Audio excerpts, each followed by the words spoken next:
मेरा नाम अंकुर है, मेरी वाइफ तारू। इतना एक्साइटमेंट देख के बहुत अच्छा लग रहा है हमें। और मैं पेशे से इंजीनियर हूँ। मेरी वाइफ ने एमबीए किया है। और आज हम अगले 1 घंटे में जो बात करेंगे, हो सकता है आप इस हॉल में पहली बार आज आए हों, इस बिजनेस में पहली बार आए हों, आज सुन रहे हो इस हॉल में बैठकर, या हो सकता है आप में से कुछ लोग अपनी कार में अपनी टेप पर या सीडी पर सुन रहे हो। और अगले 1 घंटे में हमारी टॉक सुनकर आप क्या डिसीजन लेंगे, इस पर डिपेंड करेगा कि क्या ये बिजनेस आपकी लाइफ में कुछ इम्पैक्ट करेगा या नहीं करेगा। जैसे रेडियो पे चैनल आते हैं ना, या टीवी पर, तो ट्रांसमिट तो सारे चैनल एक साथ होते हैं। डिपेंड करता है आप कौन सा चैनल पिकअप करते हैं। सास बहू भी साथ में आता है, आस्था चैनल भी साथ में चलता है, कार्टून भी साथ में चलता है, स्पोर्ट्स चैनल भी साथ में आता है, गानों का चैनल भी, मूवी का चैनल भी, सब साथ में चलते हैं। पर आपका रिसीवर क्या पिकअप करता है, उस पर डिपेंड करता है कि आप क्या देख पाएंगे। तो सेम चीज आज है, हमारा ट्रांसमीटर तो बहुत कुछ ट्रांसमिट करेगा, पर आपका रिसीवर क्या पिकअप करेगा, इस पर डिपेंड करेगा कि जब आप यहां से बाहर निकलेंगे आज इस हॉल से, तो क्या लेकर आप बाहर निकलेंगे, है ना। आपने सुना होगा शायद, success is 99% perspiration and 1% inspiration. सुना है आपने? किसी ने कहा है सक्सेस 99% मेहनत है और 1% इंस्पिरेशन है। और हम में से बहुत लोग सोचते हैं कि 99% पर्सपिरेशन मतलब ज़्यादा मेहनत करना ज़रूरी हो, कि वो 99% है। पर मेरे ख्याल से वो जो 1% है वो ज़्यादा इंपॉर्टेंट है, क्योंकि जो 99% पर्सपिरेशन है वो तो सब कर रहे हैं। कौन आदमी है जो मेहनत नहीं कर रहा है, जो पसीना नहीं बहा रहा है, जो रोज़ सुबह से लेकर रात तक 12 घंटे काम नहीं कर रहा है? कौन? पर क्या हर एक आदमी सक्सेसफुल है? फर्क शायद उस 1% इंस्पिरेशन का है ना। क्योंकि कुछ लोगों के पास वो 1% इंस्पिरेशन है, कुछ लोगों के पास नहीं है, और शायद उससे बहुत बड़ा फर्क पड़ जाता है। तो बहुत लोग सोचते हैं, आप शायद यहाँ बैठे हो और सोच रहे हो, हमें क्या जरूरत है इन्हें सुनने की, इस कपल को, ये हमें जानते नहीं है, ये लोग पता नहीं कहाँ से आए हैं और ये क्या बात करेंगे। तो शायद हम आपको आज वो 1% इंस्पिरेशन दे पाए, है ना। वो हमारा गोल है। मुझे आपके बारे में नहीं पता है, पर अगर मैं देखूं अपने बैकग्राउंड में, तो मेरे पड़ोसियों में, रिलेटिव्स में, पहचान के लोगों में, कलीग्स में, दोस्तों में, कोई भी आदमी ऐसा नहीं है जो करोड़पति हो। मैं किसी ऐसे आदमी को नहीं जानता अपनी पर्सनल लाइफ में, इस बिजनेस से पहले, जो मर्सिडीज बेंज चलाता हो, या बीएमडब्ल्यू चलाने का सपना भी रखता हो, या एक पैलेशियल मकान में रहता हो। तो वो जो 1% इंस्पिरेशन है, उसका कोई सोर्स नहीं है। वो कहाँ से मिलेगी, ये क्वेश्चन है। आपकी लाइफ में मुझे नहीं पता कि कितने लोग हैं जो आपको वो 1% इंस्पिरेशन दे सकते हैं फाइनेंशियली सक्सेसफुल होने की। ये आप देख रहे हैं ना, ब्रिट वर्ल्ड वाइड इंडिया, इसका एक ही चार्टर है। इसका चार्टर है unlimited association with financially free people. मतलब आप इतने फाइनेंशियली फ्री लोगों से अपनी जिंदगी में इस ऑर्गेनाइजेशन के थ्रू मिल सकते हैं जिनसे आप कभी नहीं मिल सकते। और हमारे साथ वही हुआ है। पिछले कुछ सालों में मैं एक सिंपल इलेक्ट्रिकल इंजीनियर हूं, पर इस ऑर्गेनाइजेशन के थ्रू इतने सारे लोगों से मिलना हुआ है, इतनी इंस्पिरेशन मिली है कि हम लाइफ में ऊपर उठना शुरू हो गए। हम जान पाए अपने स्पॉन्सर्स को, दीपक और शालिनी चौधरी, वो फाउंडर्स एमरल्ड्स हैं, कैलिफोर्निया में रहते हैं और बहुत बड़ा बिजनेस है वर्ल्ड वाइड, बहुत ड्रीम बिल्डर है। उनके ऊपर शाजू और रम्या जनार्दन फाउंडर्स एमरल्ड हैं, और उन्होंने हमें बहुत इंस्पिरेशन दी है। उनके ऊपर है मणिपाल और रेणुका रेड्डी, ईडीसीज। और अगर आप मणिपाल का घर देखेंगे, मणिपाल और रेणुका जी का घर देखेंगे, उन्होंने अभी $2 मिलियन का घर बनाया है, ओवरलुकिंग अ गोल्फ कोर्स। और इतना सुंदर है, आपको देख के लगेगा कि अरे हमारी पहचान का कोई आदमी बना सकता है जिसको हम जानते हैं, तो शायद हम भी एक दिन कर सकते हैं। वो इंस्पिरेशन है ना। अभी मेरे अपलाइन सैन होजे में रहते हैं, वहाँ पर राज शाह का सेमिनार था। आप जानते हैं सब, राज और संगीता शाह, बहुत बड़ा बिजनेस है उनका वर्ल्ड वाइड। और राज शाह ने अपने घर की स्लाइड शो दिखाया था, अपने घर का, जो उन्होंने नया घर बनाया है। और वो बता रहे थे कि उनकी आंखें चुंधिया गई। उन्होंने कहा ऐसा घर हमने आज तक जिंदगी में देखा नहीं है। आप अपने सामने छू सकते हैं एक आदमी को, और उसने वो किया है, और वो आपको सिखाने आया है कि आप कैसे कर सकते हैं। तो लोग तो बहुत है जिनके पास बहुत पैसा है, बहुत सक्सेस है, बहुत फेम है, पर उनमें से कितने लोग हमें कुछ सिखाने को तैयार हैं, ये फर्क है। उन्हें कोई मोटिवेशन नहीं हमें सिखाने की। ब्रिट वर्ल्ड वाइड के थ्रू हम ऐसे बहुत सारे लोगों से मिल सकते हैं। हमारे बहुत अच्छे दोस्त हैं, हमारे क्रॉसलाइन फ्रेंड राजा, नरेंद्र और अंजलि, 26-27 साल के। उनसे हम कितना सीख पाए। अनुराग और निधि अग्रवाल दिल्ली में रहते हैं, एमबीए में अपना बिजनेस शुरू किया था, बहुत यंग, अंडर 30 ईयर्स एज। तो इंस्पिरेशन के अनलिमिटेड सोर्स अवेलेबल है ना। क्या आप लेंगे, उसका फर्क है। आज आप यहां से बाहर जब जाएंगे तो आप क्या डिसीजन लेंगे अपनी लाइफ के लिए। इनफैक्ट मैं तो सोचता हूं कि अपनी लाइफ के ज्यादातर डिसीजन हम लेते ही नहीं है। आपके पैदा होने का डिसीजन आपका श्योरली नहीं था,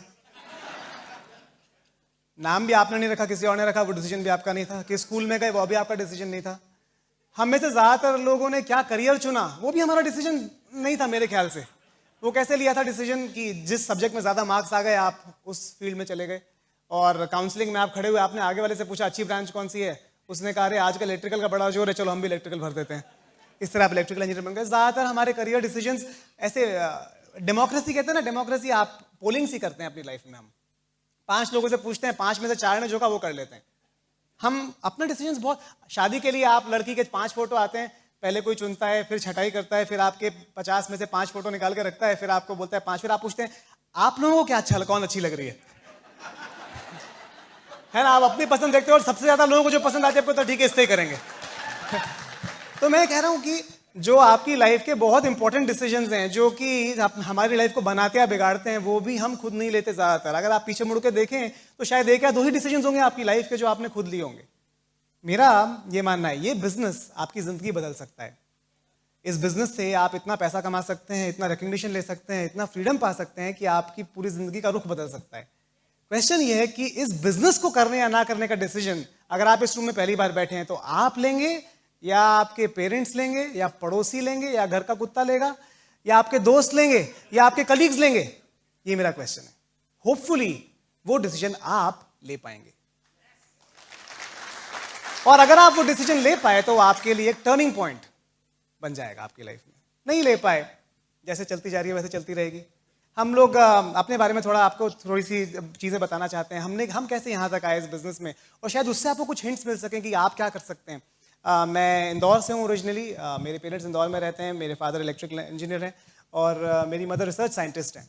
और शुरू से हमने पढ़ाई का माहौल देखा है, वही किया। ऑब्वियसली हमारा भी गोल था कि मैं और मेरा छोटा भाई है हमारी फैमिली में, हमारा गोल था पढ़ाई में हम आगे जाएं, वही हमें सिखाया गया था शुरू से। हमारा एटमॉस्फेयर, फैमिली एटमॉस्फेयर वैसा था और वही किया। हमेशा अपने स्कूल में टॉपर रहे। और सबसे मेजर चीज़ जो मुझे याद है पिछले सालों में, वो है मेरा डिसीजन कि मैं आईआईटी जाना चाहता हूँ। और मेरे ख्याल से हर आदमी जो इंजीनियरिंग करना चाहता है वो आईआईटी जाना चाहता है, क्योंकि वो सबसे प्रीमियर इंस्टीट्यूट है इस कंट्री में। और तब मुझे, जब मैंने आईआईटी का एग्ज़ाम दिया, तब मुझे अपनी लाइफ का पहला फेलियर मिला। क्योंकि जब मैंने पहली बार एग्ज़ाम दिया तो लिस्ट में मेरा नाम नहीं था, और वो मेरे लिए बहुत बड़ा फेलियर था, क्योंकि मुझे लगता था कि मेरी सारी ज़िंदगी उस पर टिकी हुई है। जब नहीं हुआ तो मेरे आसपास सब लोगों ने कहा कि नहीं कोई फ़र्क नहीं पड़ता, क्या फ़र्क पड़ता है, कहीं भी चले जाओ, कहीं भी पढ़ लो, it doesn't make a difference, कोई फ़र्क नहीं पड़ता, आप किस कॉलेज में हो क्या फ़र्क पड़ता है, 5 साल बाद सब बराबर हो जाना है।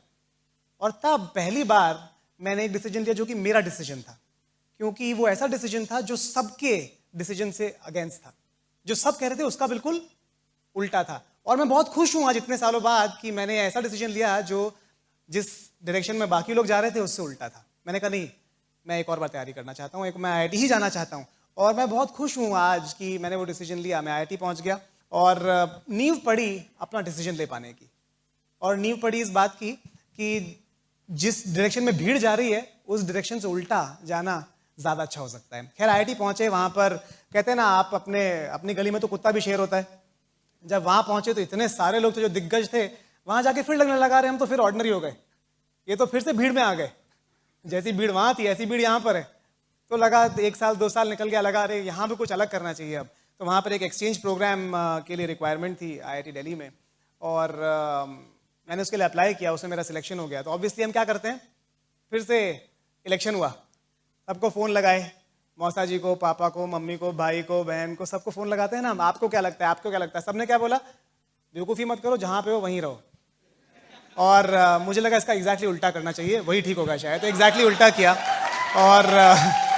और एक्सचेंज प्रोग्राम में इंजीनियरिंग का एक साल करने के लिए मैं फ्रांस पहुंच गया, लियों, इंसा द लियों, एक साउथ फ्रांस में एक इंस्टीट्यूट है। और 1 साल मैंने इंजीनियरिंग वहाँ करने का डिसीजन लिया। बहुत अच्छा डिसीजन लिया, मुझे लगता है मेरी ज़िंदगी का सबसे इंजॉयबल 1 साल वो साल था। इतना एक्सपोजर मिला लाइफ में उस यंग एज में कि बहुत ज़्यादा मज़ा आया, आज तक मुझे वो याद है टाइम। पर 5-6 महीने बाद वहाँ पर लगने लगा ये तो फिर वहीं आ गए भीड़ में, क्योंकि वहाँ पर 200 एक्सचेंज स्टूडेंट थे, वो हर कंट्री से आए हुए थे। वो बात अलग है, 2-2 3-3 2-2 3-3 पर एक जगह तो फिर भीड़ थी ना, तो फिर लगा रहे कुछ और करना चाहिए यहाँ, तो फिर हम भीड़ में आ गए। और उस टाइम पर जनरल इलेक्ट्रिक ने, एक कंपनी जनरल इलेक्ट्रिक जो बहुत बड़ी कंपनी है, उन्होंने अपनी रिक्वायरमेंट निकाली थी कि हम 2 ट्रेनीज ढूंढ रहे हैं अपनी एक प्रोजेक्ट के लिए 6 महीने के लिए जर्मनी में। और मैंने अप्लाई तो कर दिया, और फिर फ्रांस से फ़ोन लगाया सबको, आपको क्या लगता है क्या करना चाहिए? ऑब्वियसली सबने क्या कहा, तुम पहले ही इतनी बेवकूफ़ियाँ करते हो, तुम एक और बेवकूफ़ी करना चाहते हो, बिल्कुल नहीं करना। और जैसे ही हमने सुना बिल्कुल नहीं करना, क्या किया? एग्जैक्टली उल्टा। तो अंकुर गुप्ता पहुंच गए जर्मनी, हैमलिन, नॉर्थ जर्मनी में एक टाउन है हैमलिन। और बहुत कुछ सीखा उस टाइम में, क्योंकि पहली बार मैं एक जॉब एनवायरनमेंट में आया था जहाँ पर एक कंपनी में काम किया पहली बार। और हमारी ट्रेनिंग होती है इंस्टीट्यूट में, मतलब इंजीनियरिंग में 3 महीने की, और मैंने ट्रेनिंग की 6 महीने की। बहुत बड़ा रिस्क था, पर कहते हैं ना, नो रिस्क नो फन। तो एक बहुत बुजुर्ग कपल के साथ में रहता था, उनको ओपा ओमा कहता था, दादा दादी। जो दादा थे ओपा, उनकी एज थी 95 ईयर्स और दादी की एज थी 92 ईयर्स, और वो भी जिंदगी में उल्टे चले थे। जब वो यंग थे तो उनकी शादी नहीं करने दी किसी ने उनको, क्योंकि उस टाइम पर बड़ा रेशियल डिस्क्रिमिनेशन था। और उनकी आप अलग अलग शादी हो गई, दोनों के अलग अलग बच्चे हो गए, बच्चों की शादी हो गई, एक की वाइफ मर गई, एक के हस्बैंड की डेथ हो गई। जब वो 80 साल के थे, 85 साल के, तो बाजार में एक बार मिले, उन्होंने कहा क्या है यार, सारी जिंदगी बेकार कर दी, अब साथ में रहेंगे। और मैं उनके घर पे पेइंग गेस्ट था, बहुत मजा आया, मैंने बहुत कुछ सीखा। उस एज में 95 और 92 की एज में वो इतने रेडिकल थे, इतनी ओपन थिंकिंग थी उनकी, कि मुझे लगा कि मेरी एज में मेरी थिंकिंग इतनी ओपन नहीं जितनी उनकी थी। और वो 6 महीने बहुत मजा आया। पहली बार मैं जॉब एनवायरनमेंट में था, तो मुझे समझ में आया कि जॉब एनवायरनमेंट में पैसा तो ज़्यादा मिलता है, पर कॉलेज में जो फ्रीडम था वो नहीं था। तो लगने लगा अरे कितना अच्छा होता अगर कॉलेज की तरह टाइम होता और यहाँ कंपनी की तरह पैसा होता, पर वो पॉसिबल नहीं है। और तब मुझे लगने लगा कुछ और तरीका होना चाहिए जिससे कि दोनों चीज़ें मिल सकें। एनीवेज वापस आ गया, इंजीनियरिंग खत्म की, और फिर अगला बड़ा डिसीजन आदमी क्या लेता है, नौकरी कहाँ करेगा। तो मेरे पास 2 कंपनीज के ऑफर थे। एक बहुत बड़ी कंपनी से था, टेक्सास इंस्ट्रूमेंट से, और एक छोटी कंपनी था, उस टाइम पे बहुत छोटी थी वो कंपनी, सिनॉप्सिस, वहाँ से। और फिर क्या किया, अपने सारे प्रोफेसर से जाके पूछा आपको क्या लगता है कौन सी कंपनी ज्वाइन करनी चाहिए। सबने कहा बड़ी कंपनी ज्वाइन करनी चाहिए। एग्जैक्टली जाके उल्टी कंपनी ज्वाइन कर ली, छोटी वाली। वो डिसीजन भी बहुत अच्छा रहा। तो मेरी लाइफ में जो सबने कहा उसका उल्टा डिसीजन हमेशा अच्छा रहा है। और मैं आपको अश्योरेंस दे सकता हूं कि आपकी लाइफ में भी अगर आप वो डिसीजन लेंगे जिसमें भीड़ चल रही है या जो भीड़ बता रही है उल्टा लेंगे, आपको मजा बहुत आएगा, ये गारंटी है। खैर बैंगलोर पहुंच गया, और बैंगलोर से बड़ी भीड़ कभी देखी ही नहीं थी। हमें लगता था सॉफ्टवेयर इंजीनियर बहुत बड़े आदमी हो गए। बैंगलोर पहुंच के देखा तो वहां एक रूम में आप घुसो हॉल में तो 500 लोग बैठे हुए हैं कंप्यूटर लेके। तो आपको लगता है अरे हम कहाँ आ गए यहाँ पर। ये तो कभी सोचा नहीं था कि यहाँ पे इतने मीडियोकर, इतने नॉर्मल, इतने जनरल बन जाएंगे। और वहां जाके सोचने लगे कुछ और करना चाहिए। और इस बीच मैंने ये बिजनेस देखा, और जब मैंने बिजनेस देखा तो मुझे लगा कि एक तरीका है जिससे बहुत डिफरेंट हुआ जा सकता है लाइफ में, बहुत कुछ अचीव किया जा सकता है। और इस तरह से मैं इस बिजनेस में आ गया। मैं और मेरा एक रूममेट गणेश, हम लोग यूएस गए हुए थे एक प्रोजेक्ट के लिए, और 3 महीने के लिए हम लोग गए थे। वहाँ पर मेरे रूममेट को दीपक चौधरी जो हमारे अपलाइन हैं, उन्होंने बिजनेस दिखाया, और उसने मुझे कॉल ही नहीं किया मीटिंग में। उसे लगता था कि मैं बिजनेस कभी नहीं करूँगा, मैं आईआईटी से हूँ और मैं कुछ बड़ा करना चाहता हूँ, इसलिए उसने मुझे बिजनेस दिखाया ही नहीं। 3 हफ्ते बाद ज्वाइन करने के उसने मुझे एक दिन शाम को कॉल किया और कहा कि अंकुर एक मीटिंग हो रही है, कुछ बिजनेसमैन मिल रहे हैं, तुम आना चाहो तो आ जाओ। ऑलमोस्ट ऐसा कहा था कि कोशिश करो ना ही आओ तो अच्छा है। और मुझे वो बात अच्छी नहीं लगी, मुझे लगा ये तो कुछ छुपाना चाह रहा है। मैंने कहा नहीं नहीं जरूर आऊंगा, करना क्या है वहाँ पे, हो क्या रहा है। नहीं वो मिल रहे हैं, कुछ बात कर रहे हैं, तुम आना चाहो तो आ जाओ, जरूरी नहीं आना। आपने कभी इन्वाइट किया किसी को इस तरह से? नहीं है ना, बिल्कुल अच्छा तरीका नहीं है। तो मैं मीटिंग में पहुंच गया, मीटिंग अटेंड की। और जब आप मीटिंग अटेंड करते हैं हमारे बिजनेस में तो आपको वो सर्कल्स दिखाते हैं 6 and 4 and 3, तो वो कुछ भी समझ में नहीं आया। मुझे लगता है किसी को भी समझ में नहीं आता जब पहली बार देखते हैं कि क्या हो रहा है ये। पर मुझे जो समझ में आया वो ये समझ में आया कि यहाँ पर जो लोग मुझे दिख रहे हैं वो बहुत शार्प हैं, बहुत एजुकेटेड हैं, बहुत एम्बिशियस हैं, और ऑलरेडी अपनी लाइफ में बहुत सक्सेसफुल हैं। जिन्होंने मुझे बिजनेस दिखाया था, दीपक कॉर्नेल से हैं, अपने करियर में बहुत सक्सेसफुल थे, और सारे लोग मुझे ऐसे मिले, हस्बैंड्स और वाइफ्स थी। मुझे बड़ा अच्छा लगा। मैंने पहली बार बिजनेस मीटिंग देखी थी कोई जहाँ पर हस्बैंड और वाइफ साथ में थे किसी मीटिंग में। मुझे लगा ये इस जगह की क्रेडिबिलिटी बाकी जगहों से ज़्यादा है। और उन्होंने मुझे कुछ मटेरियल दिया मुझे, और मटेरियल लेके मैं घर आ गया। उन दिनों मैं अपने बॉस के घर रह रहा था। मेरे बॉस का नाम था जॉन सेडाल, वो एक कॉन्फ्रेंस के लिए यूरोप गया हुआ था, और मैं उसके घर पे रह रहा था। एक्चुअली उसके पास एक कुत्ता था, वो कुत्ते का ध्यान रखने के लिए मैं रह रहा था। वो कहते हैं ना बॉस के लिए तो कुछ भी करेगा, बॉस के कुत्ते के लिए भी कुछ भी करेगा। तो कह नहीं मैं मजाक कर रहा हूँ आप। असली रीजन कुत्ता नहीं था, असली रीजन था कि मेरे बॉस के घर पे एक जकूजी थी और होम थिएटर सिस्टम था। मुझे मूवी देखने का बहुत शौक है, मूवीज देखने का। मुझे लगा 15 दिन ऐश करेंगे, इसलिए मैं वहां पर रह रहा था। उन्होंने मटेरियल दिया, मैंने मटेरियल अंदर रख दिया, जेम्स बॉन्ड की मूवी देखी रात को। उन्होंने कहा था अगले दिन मिलने आएंगे, और बिजनेस में लोग अपने टाइम के बड़े पक्के होते हैं। अगले दिन शार्प 6 बजे वो घर पहुंच गए, वो और गणेश। उन्होंने कहा कुछ क्वेश्चन है तुम्हारे? आपके क्वेश्चन तब होते जब कुछ समझ में आता है। मैंने कहा नहीं कोई क्वेश्चन नहीं है। उन्होंने कहा शुरू करो। मुझे लगा बिजनेस शुरू करना मतलब आपने समझा, बिजनेस कभी शुरू करते हैं तो ऐसा होता है ना कि हाँ 1-2 महीने लगेंगे, सारे प्रोसीजर्स करने पड़ेंगे, पेपर वर्क करना पड़ेगा। मुझे लगा शायद 1-2 महीने लगेंगे स्टार्ट करने में। मैंने कहा ठीक है शुरू करते हैं। वो गए अपनी कार में एक डब्बा उठा के लाए, उन्होंने कहा वेलकम टू द बिजनेस। मैंने कहा अरे ये तो बहुत जल्दी हो गया। कितना इन्वेस्टमेंट है? उन्होंने कहा $200 का इन्वेस्टमेंट है। और फ्रैंकली $200 मेरे लिए बहुत बड़ी चीज़ नहीं थी उस टाइम, क्योंकि कोई खर्चे ही नहीं थे। तो मैंने $200 दिए और बिजनेस साइन कर दिया। मुझे कोई आइडिया नहीं था कि क्या बिजनेस है, क्या करना है, क्या होगा, पर ये था कि अंदर से कुछ भूख थी कि कुछ और करना है। अपने जॉब के अलावा अपना टाइम, एक्स्ट्रा टाइम यूज़ करने के लिए, वीकेंड्स यूज़ करने के लिए मैं कुछ करना चाहता था और बिजनेस स्टार्ट कर दिया। मैं 1.5-2 महीना वहाँ पर था। मैंने सिस्टम देखा, बहुत सारी मीटिंग्स अटेंड की, टेप्स सुनी और मुझे बहुत अच्छा लगा, पर बिजनेस में करना क्या ये कोई आइडिया नहीं था। इस बीच मेरा जो रूममेट था गणेश, वो वापस इंडिया आ गया और वापस आके चेन्नई जाके उसने अपने पेरेंट्स को बताया कि मैंने बिजनेस स्टार्ट किया, ऐसा ऐसा बिजनेस है। उसके पेरेंट्स ने तो बिल्कुल उसका लेफ्ट राइट सेंटर हो गया, क्योंकि इतना डांटा उसको कि तुझे वहाँ पे हमने इसलिए भेजा था, तूने इतनी पढ़ाई की है, तुझे तो नासा का साइंटिस्ट बनना है और तू ये क्या साबुन बेचेगा क्या? और वो बहुत डर गया। उसने हमें कॉल किया कि मेरी मम्मी ने कहा मैं सुसाइड कर लूँगी अगर मैंने ये बिजनेस किया। तो हमने उसे कहा देख यार, इतनी जल्दी कोई नहीं मरता है, तू चिंता मत कर, तू स्टार्ट कर। पर उसने कहा नहीं नहीं नहीं नहीं नहीं नहीं मैं नहीं कर सकता। और मैं वापस आ गया इस बीच में 2 महीने बाद। मैंने कहा तू स्टार्ट नहीं करेगा तो मुझे और ऊपर स्टार्ट करना पड़ेगा। इस तरह से मैं दीपक के अंडर स्पॉन्सर हो गया। दीपक चौधरी मेरे अपलाइन बन गए फॉर्चुनेटली। और अनफॉर्चुनेटली मेरा रूममेट जो मुझे इस अपॉर्चुनिटी में लाया, जिसने मेरी ज़िंदगी बदली, वो उसका रास्ता बदल गया और उसने MS किया और अब वो US में जॉब कर रहा है। खैर एनीवेज, पहली बार मैं किट लेने गया एमवे डिस्ट्रीब्यूशन सेंटर। किट भी खुद ही लेना था क्योंकि अपलाइन तो US में थे। और जब किट लेने गया तो पहली बार प्रोडक्ट देखा। अब तक प्रोडक्ट ही नहीं पता था। ये पता था बिजनेस बहुत अच्छा है, पर प्रोडक्ट ही नहीं पता था। सोच सकते हैं आप कितना इग्नोरेंट था। तो जब 420 का वो कपड़े धोने के लिए हमारा डिटर्जेंट है 420 रुपए का, मैं तो ऑलमोस्ट गिर गया, क्योंकि 420 रुपए के तो अंकुर गुप्ता के घर में बर्तन भी नहीं थे। 420 रुपए का बर्तन धोने का साबुन मतलब क्या करेंगे उसका? हमारे मेड कभी आती थी, कभी नहीं आती थी, कभी साफ करती थी, कभी नहीं करती थी। 320 रुपए का फर्श पोंछने का साबुन। हमें लगा इसका भी क्या करेंगे। खैर लगा ये तो नहीं चलेगा, ये हम कर नहीं सकते। सिर्फ 6-7 प्रोडक्ट्स थे कुछ साल पहले। अब प्रोडक्ट लाइन बहुत एक्सपैंड हो गई है, छोटे साइजेस आ गए हैं, सैशेज आ गए हैं 5-5 रुपए के भी। और तब ऐसा नहीं था, तब प्रोडक्ट्स बहुत महंगे थे, इसलिए लोग बहुत डरते थे बिजनेस करने में कुछ साल पहले। शायद आप में से भी कुछ लोग इसलिए डर रहे हो कि अरे प्रोडक्ट्स बहुत महंगे हैं, पर बहुत बदल गया प्रोडक्ट्स। तो बहुत ही अमेजिंग है अब तो। खैर तो लेकिन डर लगा कि अगर ये नहीं करेंगे तो फिर बैठ के रोज टीवी देखेंगे, उससे अच्छा है कुछ किया जाए। और मैं किट लेके आ गया और किट लाके मैंने अपने घर पे रखा। हमारे जो काम वाली आती है उसको दिया। हमारे यहाँ साउथ में एक बहुत फेमस बर्तन धोने का साबुन आता है, सबीना।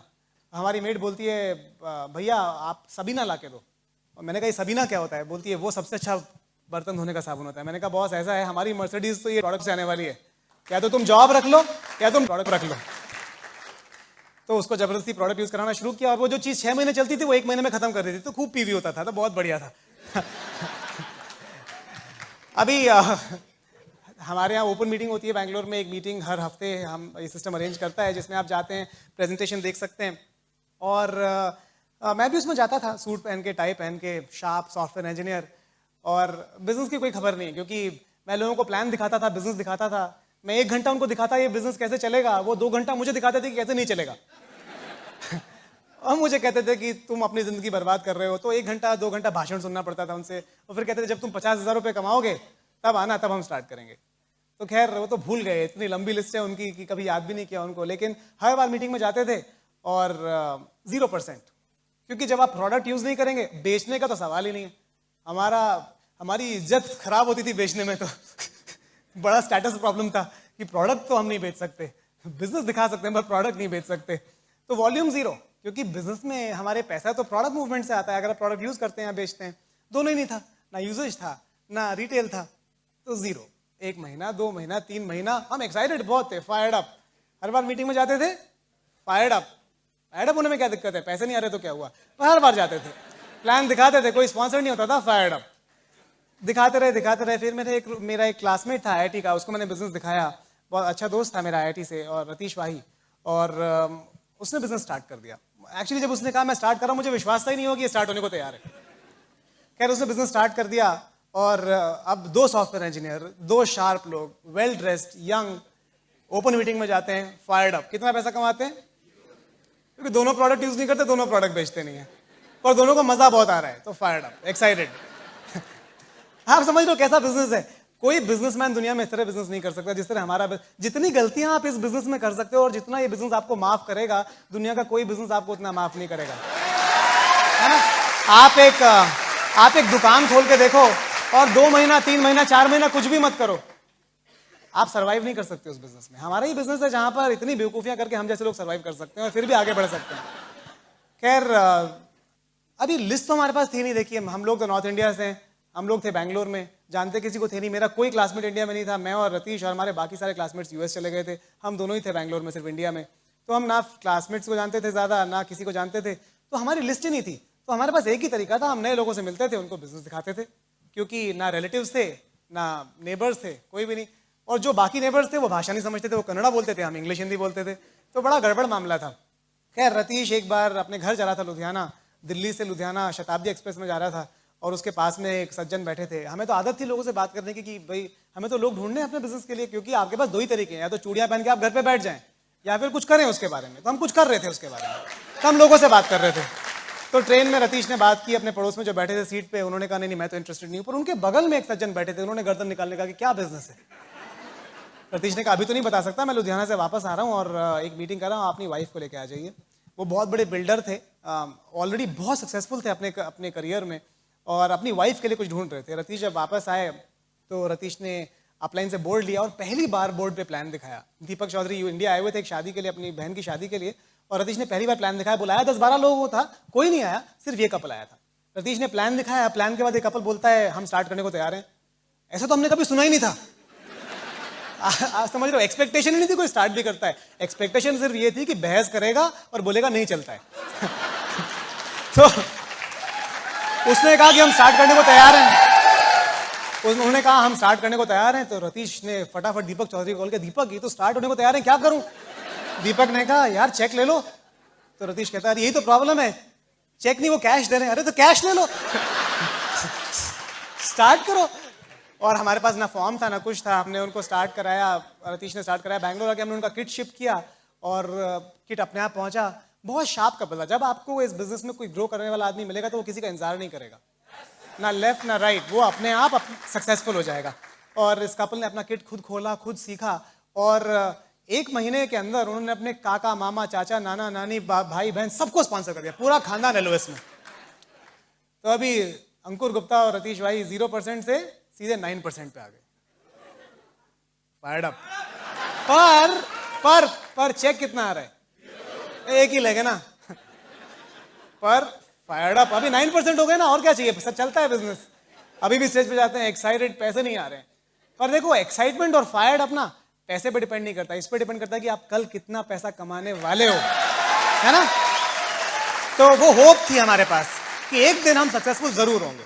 आज नहीं तो क्या हुआ, एक दिन जरूर सक्सेसफुल होंगे। और वो होप बहुत बड़ी होप है, क्योंकि मुझे नहीं पता आपके करियर में, आपके जॉब में, आपके बिजनेस में आपको अपने इनकम को डबल करने की होप है क्या अगले 1 साल में। ज्यादातर लोगों को होप भी नहीं है कि वो होगा।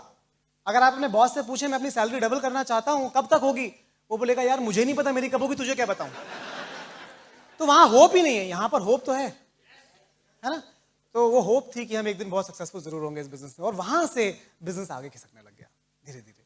मैंने रतीश ने मुझे एक बिहेवियरल डेवलपमेंट का कोर्स था, उसमें वो ज्वाइन करने के लिए कहा 3 दिन का। और वहाँ पर इतने सारे ऐसे लोग थे, बहुत सारे, एक कोर्स था वो 3 दिन का और बहुत सारे लोग थे।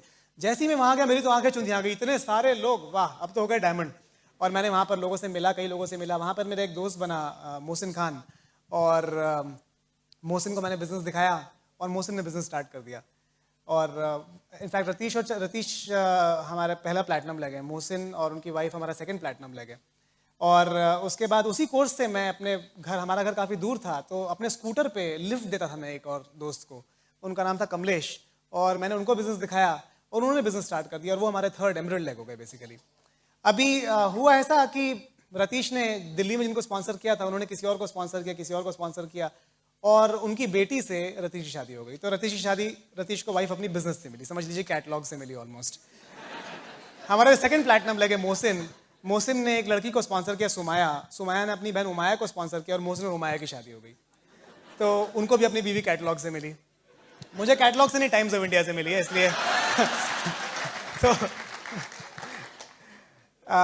मैंने अपने एक और दोस्त को प्लान दिखाया जो मेरे साथ फ्रांस गया था। उसने कहा नहीं this is not for me, ये मैं नहीं करना चाहता। और उसने मुझे एक और दोस्त का रेफरेंस दिया जो कोचीन में था, उसको मैं कोचीन गया प्लान दिखाने के लिए, और उसने बिजनेस स्टार्ट नहीं किया। उसने कहा मैं थोड़े टाइम बाद बैंगलोर मूव करूँगा तब बिजनेस स्टार्ट करूँगा, और 8-10 महीने बाद वो बैंगलोर आ गया, उसने बिजनेस स्टार्ट किया। पर बिजनेस स्टार्ट करने के थोड़े दिन बाद ही फैमिली में सिचुएशन आ गई, फिर वो यूके चला गया, फिर यूएस चला गया, सारी दुनिया घूमने के बाद वापस बैंगलोर आया 2005 में, और उसकी शादी हो गई थी तब तक, गौरव और दिव्या, और वो हमारा 4th प्लैटिनम लेग हो गया। तो ये सारे ऑर्गेनाइजेशंस बहुत बड़े हैं, वर्ल्ड वाइड स्केल करते हैं सारे ऑर्गेनाइजेशंस। हमारा बहुत बड़ा बिजनेस यूएस में इन सारे लेग्स के थ्रू, और हमें बहुत मज़ा आ रहा था बेसिकली बिजनेस में। आपको सोचना ये है, आपको ये नहीं देखना है कि आप आज कहाँ पर हैं। अगर आप ये समझ लेंगे कि आप कहाँ जा सकते हैं और क्या पॉसिबिलिटी है, तो आप कुछ भी अचीव कर सकते हैं, है ना। तो डे टू डे एक्टिविटी के लिए जब आपको फेलियर मिल रहा होगा, जब लोग आपको मना कर रहे होंगे, तो उसको सपोर्ट देने के लिए एक सिस्टम है, और वही सिस्टम है जिससे ये सेमिनार है। और अगर आप ये टेप सुन रहे हैं तो टेप है, और ये सपोर्ट सिस्टम आपको जिंदा रखेगा, क्योंकि हम कन्वेंशनल बिजनेसमैन नहीं है, हमने कभी ना सुना ही नहीं था अपनी लाइफ में, तो हमें सपोर्ट चाहिए था। अगर हमें सपोर्ट ना होता, हेल्प ना होती, तो हम सक्सेसफुल हो ही नहीं सकते थे कभी इस बिजनेस में। 2004 तक ऐसा हुआ कि मेरी और तरु की हमारी पार्ट टाइम इनकम इस बिजनेस से, अपने जॉब से 2 या 3 गुना हो गई थी। और 2004 में हमने डिसाइड किया कि अब जॉब की ज़रूरत नहीं है, और बहुत बड़ी रिटायरमेंट पार्टी दी, और अब मैं और तरु दोनों हम लोग घर पे रहते हैं। हमारा 2.5 साल का एक बेटा है, और बहुत मज़ा आ रहा है। लाइफ इज़ अनबिलीवेबली गुड, है ना। इस बिज़नेस का फ्यूचर बहुत ब्राइट है। जिस तरह से प्रोडक्ट लाइन्स एक्सपैंड हो रही हैं, जो चीज़ें हो रही हैं, वो बिल्कुल अनबिलीवेबल हैं, आप सोच भी नहीं सकते हैं। अगर हम देखें आज से 8 साल 7 साल पहले जो प्रोडक्ट्स थे और जो आज थे, बिजनेस बिल्कुल बदल चुका है। आज से 7 साल बाद आप फिर भी नहीं पहचान पाएंगे अपने बिजनेस को, क्योंकि फिर बिल्कुल बदल चुका होगा। क्वेश्चन ये है कि आज इस बिजनेस के लिए कौन काम करेगा। जो आज काम करेगा वो 7 साल बाद उसका फायदा उठा सकता है ना। तो मेरी वाइफ और मैं, हम लोग इक्वल पार्टनर्स हैं अपने बिजनेस में। इनफैक्ट तरु के आने से, जब तरु हमारी शादी हुई तो मैं ऑलरेडी प्लैटिनम क्वालिफिकेशन में था, और तरु के आने से मेरे बिजनेस की स्पीड इनफैक्ट कई गुना बढ़ गई। क्योंकि सबसे इंपॉर्टेंट बात है, तरु में बहुत कॉमन सेंस है, बहुत ज़्यादा समझ है इस बिजनेस की, और बहुत अच्छी, बहुत जल्दी लोगों से रिलेशनशिप बनाने की कैपेबिलिटी है। तो मैं चाहता हूँ कि आप थोड़ा पार्ट तरु से सुने, और फिर हम बात करेंगे। Thank you.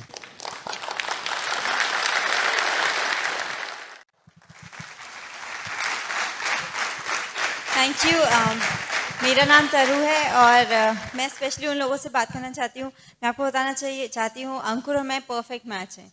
हमारी पूरी बात सुनिए, हमारी पर्सनालिटी एकदम एक्सट्रीम ऑपोजिट है। जितना आपने अंकुर से सुना, मेरी लाइफ इसकी एक्सट्रीम ऑपोजिट थी। मैं बताती हूँ कैसे। बहुत लोग यहाँ बैठ के सोच रहे होंगे, शायद आप में से जो पहली बार आए हैं, कि ये बिज़नेस शायद उन लोगों के लिए है जो ऑलरेडी अचीवर्स रहे हैं अपनी लाइफ में, जो बहुत बड़े ड्रीमर्स रहे हैं, जिनकी एस्पिरेशंस बहुत अच्छी रही हैं, या जो बहुत अच्छी सेल्फ इमेज के साथ बड़े हुए हैं और उनको लगता है कि वो कुछ भी कर सकते हैं। तो अगर आप ऐसा सोच रहे हैं कि सिर्फ वही लोग सक्सेसफुल हो सकते हैं बिजनेस में, तो ऐसा नहीं है। इट डजंट मैटर कि आपका स्टार्टिंग पॉइंट इस बिजनेस में क्या रहा है, क्योंकि मेरा स्टार्टिंग पॉइंट बिल्कुल अलग था। मैं यूपी से बिलोंग करती हूँ, और मेरे फादर गवर्नमेंट जॉब में हैं, में थे, अभी 2 महीने पहले रिटायर हुए हैं, और मदर हाउसवाइफ हैं। मेरी एक बड़ी सिस्टर है, और मैरिड हैं, बॉम्बे में रहती हैं, उनके हस्बैंड IIT से हैं वो भी। और मेरा एक छोटा ब्रदर है, उसकी वाइफ दोनों होटल इंडस्ट्री से हैं, और वो यूके में सेटल्ड हैं, और मैं बीच में हूँ। तो मेरी पूरी फैमिली प्रीटी मच इंजीनियर्स की फैमिली है। तो मेरे फादर भी चाहते थे कि हम तीनों बच्चे इंजीनियरिंग में जाएँ, जो नहीं हुआ। तीनों ने अपने अपने लिए अलग अलग प्रोफेशंस चुने। तो दूसरी ऑप्शन थी कि लड़कियों के लिए हस्बैंड्स इंजीनियर्स ढूंढ दिए जाएँ। तो मेरे पापा भी मेरे लिए IIT का लड़का ढूंढ रहे थे। तो टाइम्स ऑफ इंडिया, जैसे उन्होंने बोला, टाइम्स ऑफ इंडिया के थ्रू हमारी शादी हुई। और मैं बहुत करियर ओरिएंटेड थी। करियर ओरिएंटेड में मैंने MBA किया HR में। मैं ओबरॉय होटल्स में जॉब करती थी, और जब मैं पढ़ रही थी तो बेसिकली मैंने ऐसी लाइन चुनी थी, मैं चाहती थी मैं जॉब करूं, करियर ओरिएंटेड थी। पेरेंट्स ने बहुत अच्छी लाइफ दी, लेकिन मैं देखती थी हर 4 साल में ट्रांसफ़र होता है, नए स्कूल, नए फ्रेंड्स, नया एनवायरनमेंट। तो मुझे लगता था कि अगर मैंने किसी गवर्नमेंट ऑफिशियल से शादी की तो लाइफ कंफर्टेबल तो ज़रूर होगी, पर मैं अपना करियर नहीं बना पाऊंगी। मैं किसी बड़े सिटी में सेटल होना चाहती थी। मुझे लगता था कि अगर छोटे सिटी में गई तो सिर्फ शायद टीचिंग ही एक प्रोफेशन रहेगा जो मैं कर पाऊँ, और MBA करके मैं वो तो नहीं करना चाहती थी। तो इसलिए इसकी वजह से मैं करियर बनाना चाहती थी। तो IIT का लड़का ढूंढ रहे थे, सॉफ्टवेयर इंजीनियर ढूंढ रहे थे, और मैं चाहती थी बैंगलोर या पुणे जैसे किसी बड़े सिटी में सेटल हो जाऊं। तो वही हुआ। और लेकिन जब जब मैं सोचती हूँ कि करियर ओरिएंटेड सोचती थी, लेकिन मैंने 5-6 साल से आगे कुछ नहीं सोचा था, क्योंकि सिर्फ लिमिटेड थिंकिंग थी, ज़्यादा लंबा विजन नहीं था। सिर्फ लगता था कि ठीक है कुछ साल जॉब करेंगे, उसके बाद क्या, उसके बारे में कभी नहीं सोचा था। और बिल्कुल भी ड्रीमर नहीं थी, बस इससे ज़्यादा लाइफ के बारे में नहीं सोचा था। अंकुर से जब मिले तो तब पहली बार ड्रीम बिल्डिंग, ड्रीम्स क्या होते हैं, बड़ी एम्बिशन क्या होती है लाइफ में, पहली बार वो देखने को मिला। अंकुर के एसोसिएशन में आके, अंकुर तो ऑलरेडी जैसे उन्होंने बताया सिल्वर प्लैटिनम क्वालिफिकेशन में थे उस समय, और पूरी तरह से ब्रिज सिस्टम में थे, एम्बिशियस पहले से ही थे। तो हम लोग की शादी और एंगेजमेंट में कुछ 8 महीने का गैप था। उस समय मेरा बहुत ज़बरदस्त एक्सपोजर हुआ पूरा बिजनेस में। तो पहली बार जब हम लोग की बात होती थी तो अंकुर ने सबसे पहला जो मेरा ड्रीम बनना शुरू हुआ, अंकुर एक घर के बारे में बात करते थे, ड्रीम हाउस। सबके आपके घरों में आपके फ्रिज वगैरह पे पिक्चर्स होंगी, तो अंकुर के दिमाग में वो कैसा घर चाहते हैं उसकी पिक्चर एकदम क्लियर थी। आप लोगों ने, कितने लोगों ने शांति सीरियल देखा है? दूरदर्शन पे आता था बहुत साल पहले। मैं स्कूल में थी, मुझे याद है स्कूल से वापस आते थे तो सबसे पहले खाने की प्लेट लेके वो सीरियल देखने बैठते थे। तो अंकुर बोलते थे कि मुझे शांति मैंशन, मुझे वो घर बनाना है। तो मैं इमेजिन करती थी, अरे वाह वो घर तो काफ़ी अच्छा था, उसमें एक इंडोर स्विमिंग पूल होगा, उसमें 4-5 कार खड़ी करने का गैराज होगा, सर्कुलर ड्राइववे होगा। तो वो मुझे इतनी डिटेल में घर समझाते थे कि मुझे ऐसा घर चाहिए। तो मैं इतनी इनोसेंट थी, मुझे लगता था कि अंकुर सॉफ्टवेयर इंजीनियर हैं, अच्छी जॉब है, यूएस इतना जाते रहते हैं, तो जो शायद डॉलर्स बचते हैं उससे ये घर बनेगा।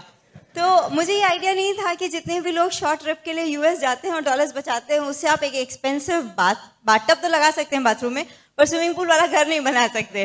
और रियलिटी यही है। देखिए, हम अपने फ्रेंड्स को, फैमिली को, जो लोग हमारे साथ हैं, सबको यही करते हुए देखते हैं। बहुत ज़्यादा ड्रीम रहता है, लगता है कि हाँ जाएंगे, ऑन साइड जाएंगे, पैसे कमाएंगे, और उस पैसे से एक टाइम के लिए तो आप कुछ कर सकते हैं। जैसे सब लोग क्या करते हैं, अगर बैंगलोर में आपको अच्छा फ्लैट भी खरीदना है तो 45-50 लाख का आता है, तो आप जो भी पैसे बचा के आप शायद 20 लाख का डाउन पेमेंट दे देंगे, 30 लाख का ईएमआई ले लेंगे। या तो फिर आप जब एक अच्छी ट्रिप के बाद जो भी अपने पैसे बचाएं वापस आएंगे तो आपकी छोटी गाड़ी थोड़ी बड़ी गाड़ी में बदल जाएगी। लेकिन आप इससे ज़्यादा उससे कुछ नहीं कर सकते, क्योंकि बहुत बड़ा फ़र्क ये है कि वो इनकम वन टाइम इनकम है, उसमें कैश फ्लो कुछ नहीं है, पर मंथ आने वाली कोई एक्स्ट्रा इनकम नहीं है। तो ये बात मुझे उस समय समझ में नहीं आई थी। ये तो था जो हम लोग मटीरियलिस्टिक ड्रीम्स की बात करते थे। दूसरी चीज़ जो मुझे बहुत अच्छी लगी, अंकुर बात करते थे कि वो बोलते थे एक परफेक्ट मैरिज होना चाहिए। हमें रोल मॉडल बनना है दूसरों के लिए, रोल मॉडल बनना है, परफेक्ट बेटा होना चाहिए, परफेक्ट बहू बनना है, परफेक्ट बहन भाई का एग्जाम्पल, परफेक्ट रिलेशनशिप्स। तो मुझे लगता था कौन 24 ईयर ओल्ड ऐसा है जो, और अंकुर बोलते थे कि जिस सोसाइटी ने हमें इतना दिया है, हमें उस सोसाइटी के लिए कुछ करना है। हम दोनों बराबर एज के हैं। मैंने अपने किसी फ्रेंड को, किसी कलीग को, जो मेरी एसोसिएशन थी, मैंने किसी को इस डायरेक्शन में सोचते हुए ही नहीं देखा था। तो मुझे बहुत अच्छा लगा, क्योंकि ये पॉसिबिलिटी थी ही नहीं, सब अपने बारे में सोच रहे थे, उसके आगे तो कुछ सोच ही नहीं रहे थे। और तीसरी चीज़ जो अंकुर मुझे बोला करते थे, वो बोलते थे यंग रिच एंड फ्री, जो हमारी टेप का टाइटल भी था। लेकिन कुछ साल इस बिजनेस में हार्ड वर्क करने के बाद यंग रिच एंड फ्री तीनों चीज़ें हमारे लिए भी पॉसिबल हो गई, और वो हर किसी के लिए पॉसिबल है। तो ऐसे मेरी इस बिज़नेस में एंट्री हुई। और शादी से कुछ पहले मैं अपने एक ऑफिस के काम से 2 वीक के लिए बैंगलोर आई, और वो मेरा बहुत अच्छा एक्सपीरियंस था। मैंने कुछ और इमेजिन किया था। अंकुर तो कोर आईबीओ थे, 6:30 शार्प मेरे को मेरे ऑफिस से पिकअप करते थे, और 10:30 तक अपने साथ सारी मीटिंग्स में लेके जाते थे। उसके बाद डिनर करके वापस फ्लाइट पे ड्रॉप करके आते थे। तो बहुत फोकस थे, कोई डिस्ट्रैक्शन नहीं था। और आप सोच सकते हैं जो कपल कोटिंग कर रहा हो उस समय भी कोई डिस्ट्रैक्शन नहीं है, तो इसका मतलब फोकस काफ़ी क्लियर है।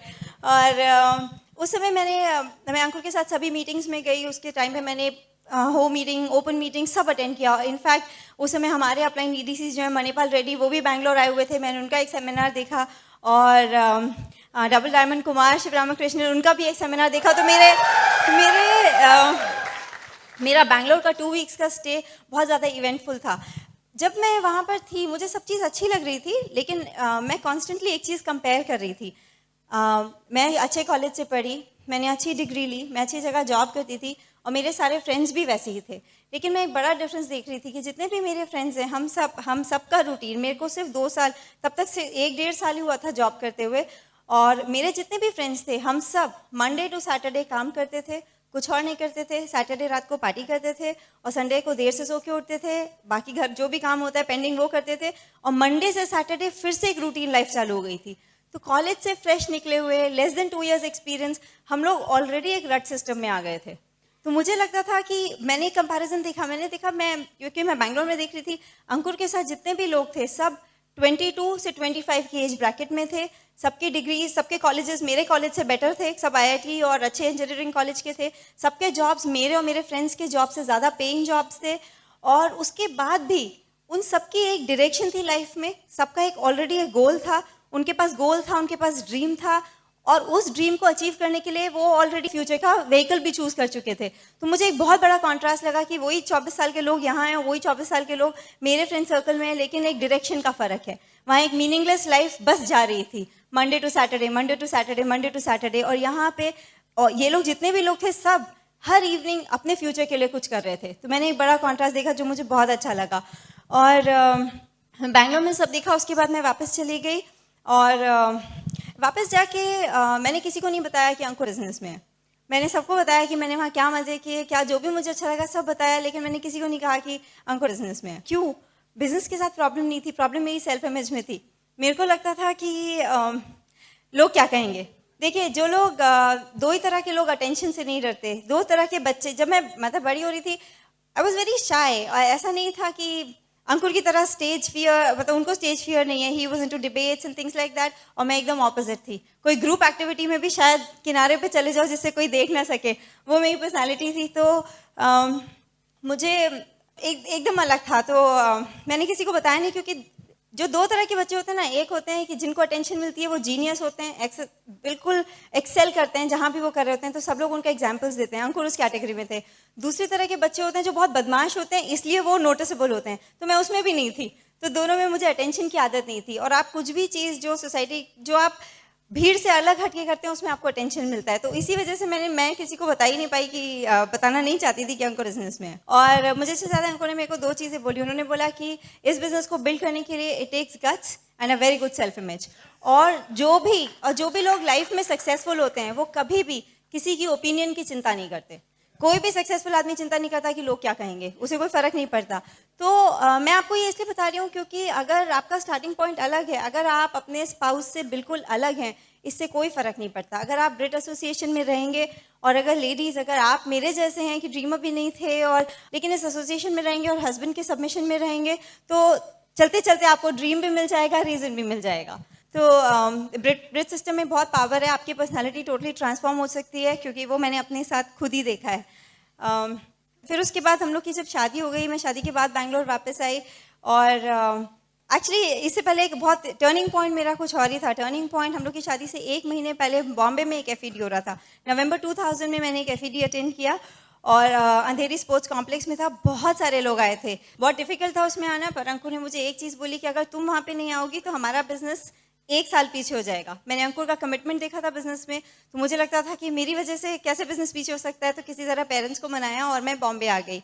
और वहाँ मैंने पहली बार मेरा फेथ लेवल आया बिजनेस में, और मेरे को मैंने बिग पिक्चर देखा इस बिजनेस का। FED हम लोग का सबसे इंपॉर्टेंट इवेंट होता है, सबसे इंपॉर्टेंट फंक्शन है। और उस फंक्शन से मुझे कुछ 2-3 चीज़ें बहुत क्लियरली याद है। पहली चीज़ जो मैंने देखी, बहुत सारे लोग थे, अंकुर तब तक सिल्वर क्वालिफाई कर चुके थे। मैंने देखा हज़ारों की लाइन लगी हुई है, पर उसके बाद भी लेडीज़ और जेंट्स की कोई अलग क्यू नहीं थी। लेडीज़ बहुत कंफर्टेबल थी, कोई स्मोक नहीं कर रहा था, कोई ड्रंक नहीं था, कोई धक्का मुक्की नहीं हो रही थी। और यूपी में अगर लड़कियां थिएटर नहीं जाती हैं सिर्फ इसी वजह से क्योंकि एनवायरनमेंट अच्छा नहीं होता।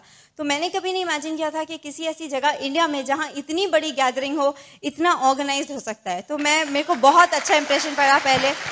और उसके बाद जब फंक्शन स्टार्ट हुआ, तो मुझे 3 कपल्स याद हैं जिन्हें मैंने स्टेज पे देखा, कांति एंड लता गाला, कुलीन and Meena Desai and Kumar and Anjali. तो मैं बताती हूँ मुझे क्या चीज़ याद है। मुझे उन लेडीज़ के, मुझे उनकी ड्रेसेस याद हैं, मुझे उनके हैंडबैग्स याद हैं, मुझे उनकी ज्वेलरी याद है, मुझे उनके सैंडल्स भी याद हैं। मुझे वो सब देख के सिर्फ ये समझ में आया कि जिस लाइफस्टाइल की बात अंकुर करते हैं, वो लाइफस्टाइल ऑलरेडी जो लोग स्टेज पे खड़े हैं ले चुके हैं। तो it's not a dream, it's a reality जो हमारे लिए भी थोड़े दिन में हो जाएगी। पहली चीज़ मुझे वो समझ में आई। दूसरी चीज़ जो मुझे बहुत ज़्यादा इमोशनली अपील की, वो ये थी जिस तरह से स्पीकर्स ने अपनी वाइफ्स को स्टेज पे इंट्रोड्यूस किया।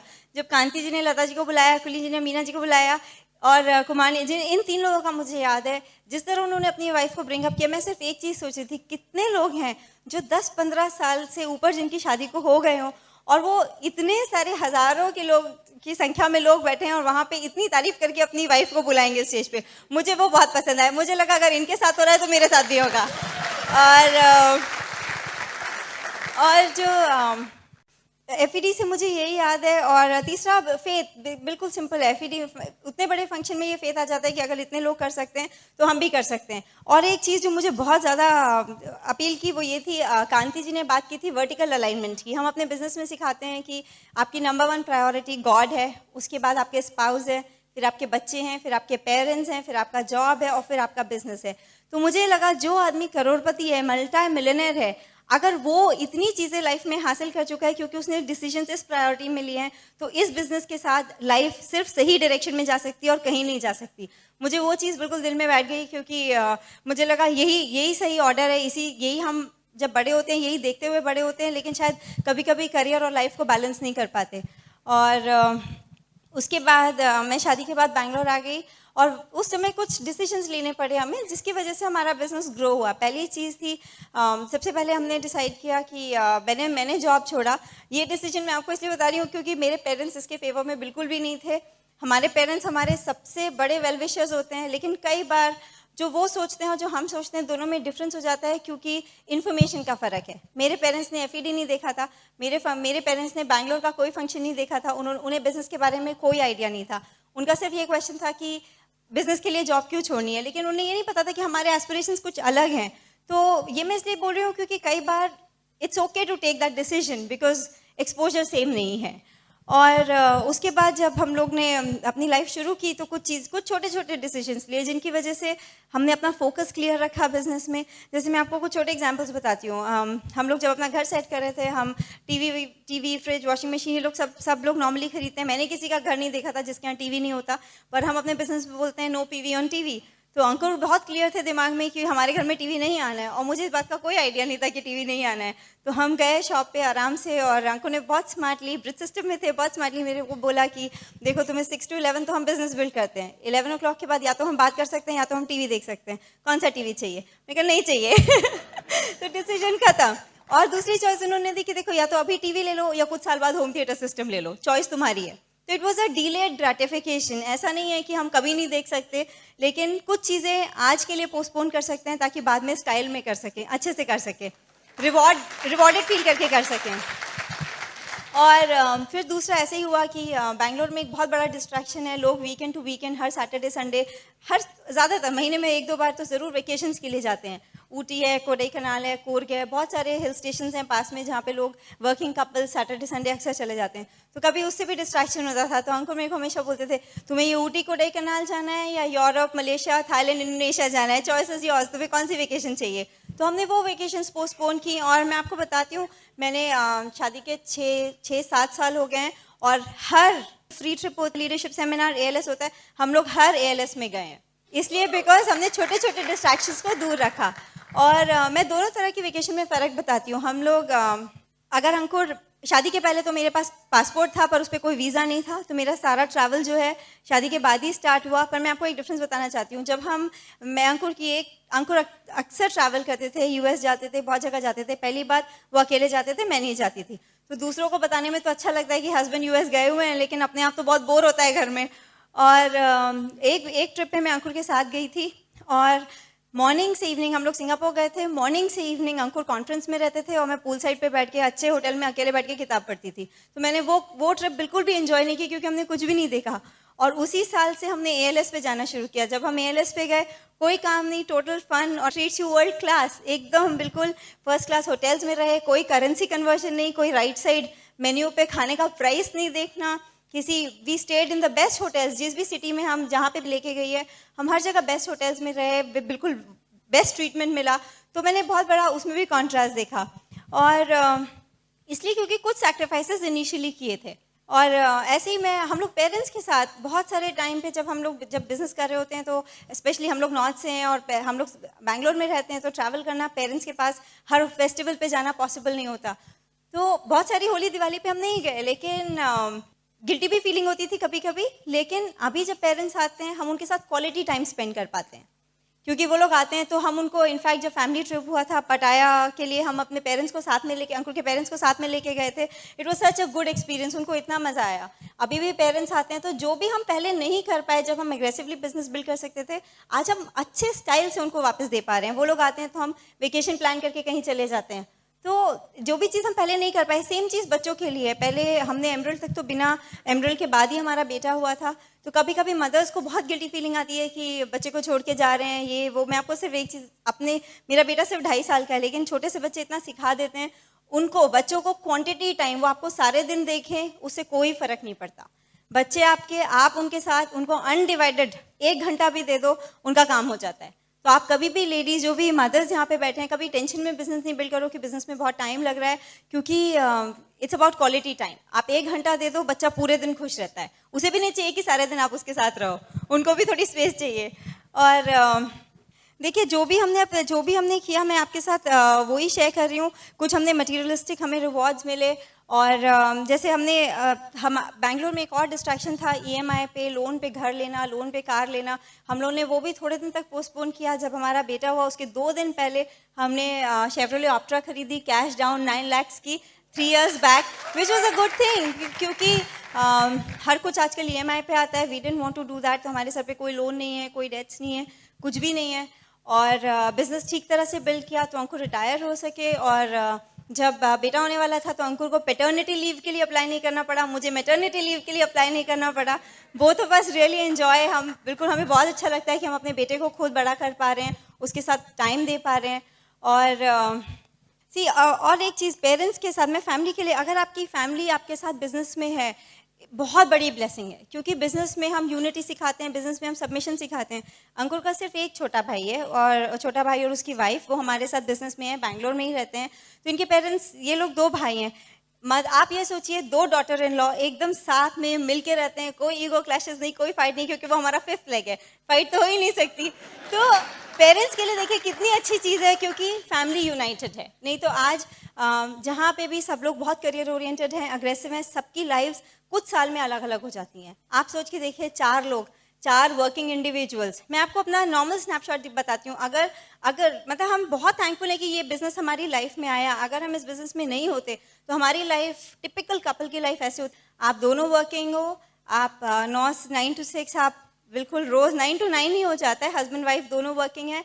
आप एक पॉश अपार्टमेंट में, आप बिल्डिंग में एक अपार्टमेंट ले लेते हो, 2 कार्स रख लेते हो, और आप दोनों उस पर आप EMI पे करते हो। अगर बिजनेस नहीं किया होता, हमारे साथ भी यही हुआ होता। और मैं बोलती हूँ, करियर ओरिएंटेड थी और जॉब करना चाहती थी, लेकिन अगर ये सेकंड केस होता तो जॉब करना मेरी मजबूरी होती, मेरी चॉइस नहीं होती, मेरी एम्बिशन नहीं होती। क्योंकि जब आप एक लाइफस्टाइल के यूज्ड टू हो जाते हो, आप उससे कम नहीं रह सकते। और अगर सर पे हमारे EMI होता, बिकॉज हमने एक बड़ी कार और एक फ्लैट लिया हुआ होता, तो मेरी जॉब पे 15 साल का कमिटमेंट होता। क्योंकि एक आदमी की सैलरी से घर होता है और सेविंग्स होती हैं, और एक आदमी की सैलरी से EMI पे होता है। तो थैंक गॉड दैट हमने ये बिजनेस स्टार्ट किया, क्योंकि हम इस पूरे झमेले से बाहर हैं। कोई EMI नहीं, कोई टेंशन नहीं, आई हैव अ चॉइस। अंकुर को भी इनफैक्ट चॉइस मिल गई, लेकिन आई थिंक लेडीज़ के लिए बहुत बड़ी ब्लेसिंग है अगर उनके ऊपर कोई फाइनेंशियल कमिटमेंट नहीं हो। तो मुझे वो मेरी लाइफ से वो टेंशन बिल्कुल दूर है, and I think it's a great blessing from this business. तो हमने मतलब हम दोनों ने बिजनेस साथ में बिल्ड करना बहुत एंजॉय किया है।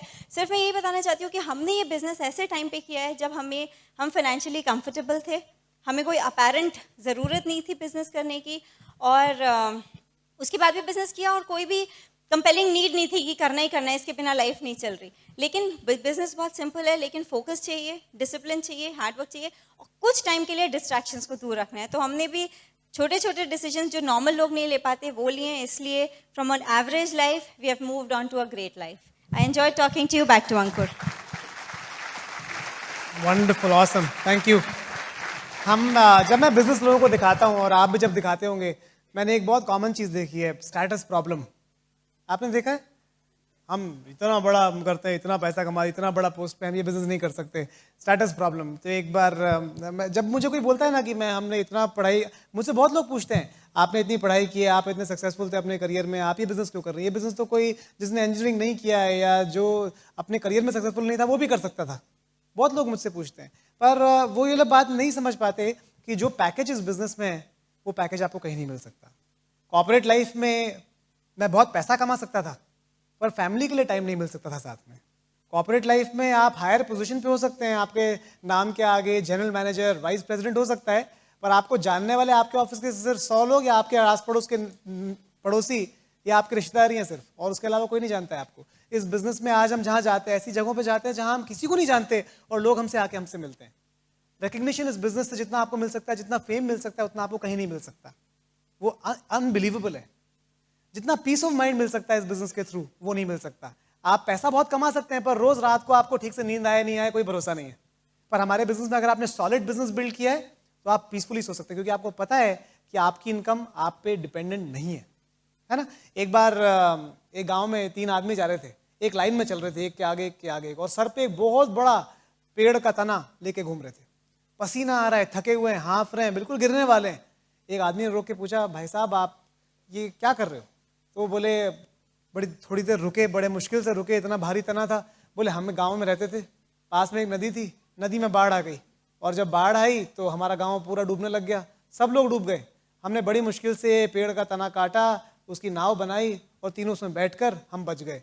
ये नाव के कारण ही हम बच पाए, इस पेड़ के कारण। अगर ये ना होता तो हम मर जाते। तो हम अब इतने आभारी हैं इस पेड़ के, इस नाव के, कि हमने डिसाइड किया कि जिंदगी भर इसे अपने सर पे लेके घूमेंगे। समझदारी की बात है क्या? लेकिन हम और आप ऐसा कर रहे हैं बहुत लोग। अरे हम 10 साल जॉब कर चुके हैं, हमने बहुत बड़ी डिग्री ली है, और अब हम उसके इतने आभारी हैं कि हम जिंदगी भर सिर्फ वही करेंगे और कुछ नहीं करेंगे। समझदारी की बात नहीं है ना।